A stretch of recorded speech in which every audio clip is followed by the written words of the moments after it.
يظهر وبان عليك الأمان. منتجات كنت بحبها جدا وبعد فترة غدرت بيا. مفيش بيت مصري أصيل مش هيكون عنده الزنك أوليف.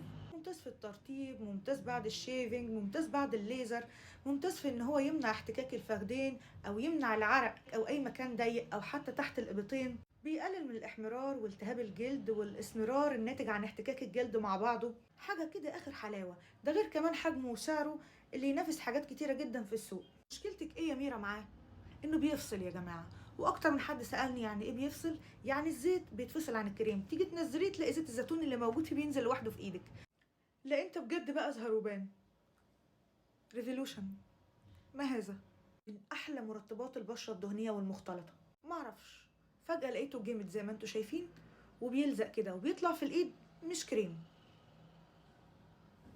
ده درس الايام. انا كبهير ما انبهرتش. مسكرة اماندا كويسه وبتدي طول.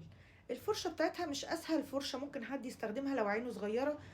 اتعمل عليها ضجه وحوارات وبتدي طول وكثافه. مفيش الكلام ده يا جماعه. هو طول بالعافيه. وحتى الفورمولا مش احسن حاجه. ولما بتسيح جوه العين بتهبب وبتخليكي تدمعي كميه دموع. بستخدمها تحليل فلوس.